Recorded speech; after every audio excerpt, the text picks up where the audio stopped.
Hello and welcome to days 50 to 56 of my banqueting build log for Stronghold Kingdoms. It just doesn't seem that there's anything that interesting about my progress this week. So last week we saw me take my 8th and last village that I'll be taking before reaching the rank of Prince, and I didn't reach the rank of Prince, so still stuck on Duke. Fairly close. If I didn't have to take that additional village at an honor cost, I probably would have an additional 2 bubbles, sub-ranks, I guess, filled at this point. One thing I've never really understood is how the Stronghold Kingdoms client so greatly exaggerates the amount of honor you have. If you look at this bubble here, this sub-rank that I'm currently on, it looks as if I am, well, at least 33% full. And if you look at my honor, I only have 51,000 honor. So that's a blatant misrepresentation of my overall progress, and I never really understood the thought process behind that, unless it's just intended to be encouraging. It's merely a positive reinforcement. But yeah, I'm stuck at Duke 5th rank, and I really wonder what is really going to set this episode apart, because this is going to be the first weekly episode that I've done that didn't actually involve me reaching a new rank. When it comes to sub-ranks, it's just not as exciting, I guess you could say, and due to the fact that I haven't reached a new rank, I really haven't unlocked anything different. Now, by this time next week, I should say, I will likely, if things go according to plan, I mean, you can't rule out just really freak occurrences, such as somebody declaring war on this house that I'm currently in, and I get wiped out overnight. But if everything goes according to plan, I will be Prince rank by next week, and I plan on doing a little something special for that episode, going back and looking over some statistics, how much I spent in terms of card points on the cards that I played, how many cards I played, stuff like that. And I think that'll be interesting, an interesting conclusion, and a worthy one, really, to wrap up a series that has been a couple months now in the making. But anyway, let's get into the research of this whole thing, because now I did end up putting a premium token in play again for this week. I think last week I mentioned that I didn't have a premium token in play. Well, I put one in play because, hey, you know what? I forgot to actually start researching things. When research would finish up, I'd forget to put another one in play. So I guess that's just me getting lazy. Once you sort of get used to a feature, a convenience, you find it more difficult to deal without once it's removed. But let's talk about researches completed. So if we take a look at the industry tab, I currently have put 4 points of research into Fletching, reaching level 5. And I'm going to finish researching it by next week. Obviously, I've the rest of those 3 researches queued up. And I decided to do Fletching because I was needing more bows. Now, obviously, I could just build more Fletcher's workshops, but, village space is limited, and there are other buildings that I would prefer to buy, so it was just a decision that I made. Plus, you need some good researches. I sort of ran out of critical researches. Now I'm just focusing more on productivity-based researches. In the military tab of the research tree, I did put 1 point of research into diplomacy, which increases the likelihood that I will avoid an AI attack by 5%. And as it turns out, I was actually saved by that for 2 attacks right here. Who would have thought? I guess I do get lucky from time to time. And the reason I did this was to complete some quests. I have some quests backed up that involve diplomacy. Diplomacy is really easy because you can just set it as a quest and then pretty much forget about it. Nothing in farming for this week, so that leaves us with education. Now, I did put 1 additional point of research into Armoury Capacity because this was before I actually removed any castles. And, yeah, I reached a point where I actually had too many catapults in one of my villages. So, yeah, I mean, what the hell ever. It's not a bad research. Don't overdo it. Research it as you need it. That's my advice. If you're running out of space, research Armoury Capacity. Otherwise, it's better to increase your productivity rather than just increasing the space, the overall space you have to hold goods which are non-existent because your productivity is too low.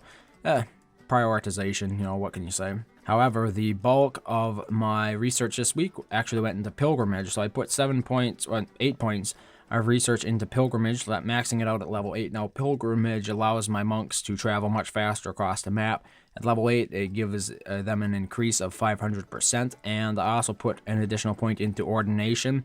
So now I have 2 monks available per village. I would like to continue maxing this out, but at the moment, as I think I've detailed several times before, it's a good idea to have at least 2 monks per village, because it enables you to be able to send out a monk from your village to a parish for whatever reason you have, or to another parish to break a lockdown if somebody has excommunicated that village, while at the same time reserving that one last monk in the village in case somebody attacks you and you need to protect the village by interdicting it. With the research out of the way, I'm quite disappointed to tell you that in the past week I only managed to complete Law and Order 4 in terms of quests. I'm currently working on Diplomat 1, obviously, after researching the diplomacy for that, and unfortunately, I forgot to enable it before the enemy siege camp actually launched its most recent string of attacks. Otherwise, I would have been able to report to you this week that I had actually completed 2 quests, which is still very low.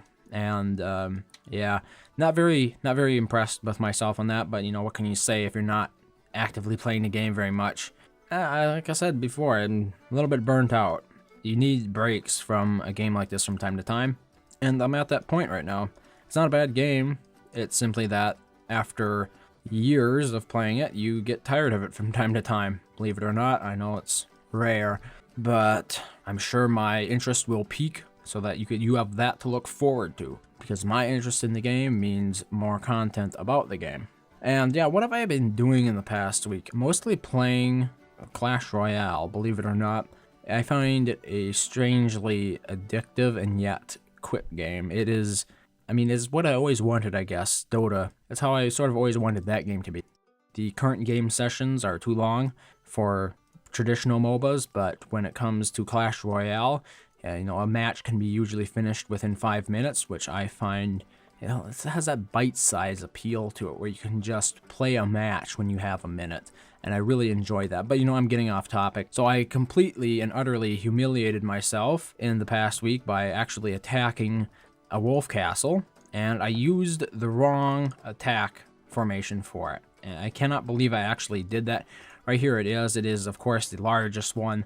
And the entire time when I was setting it up, I was thinking to myself, this doesn't look right.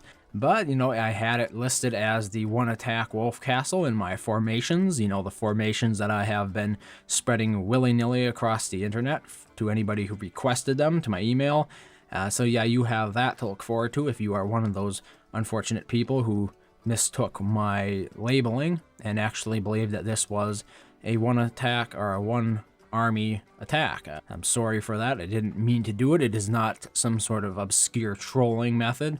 And the real attack is in there. I believe it is the Cop Cheney attack, but I could be wrong. I am absolutely dreadful at naming my formations anything relevant, it would appear. But yeah, you can see, quite disappointed in this. I threw an entire army at the castle, and I lost all my catapults. That's a very big blow at this point in the game for me, because I wasn't, not that many catapults. 120 catapults just went to waste right there, like just up in a cloud of smoke, in a rain of arrows. And that was embarrassing. I mean, I kicked myself, figuratively, a couple times after realizing what I had just done. And as it turns out, I didn't even get to finish the wolf castle off because somebody came along and removed it for me before I actually got around to creating a second army that was big enough to take it on. So I really didn't benefit a whole lot from that attack. I mean, aside from the honor, I made 105,000 honor, which was hardly enough to compensate for the units that I lost in that attack, but you know, you have to roll with the punches. It's one of those games, there are no takebacks, you can't reload a previous save, you're locked in.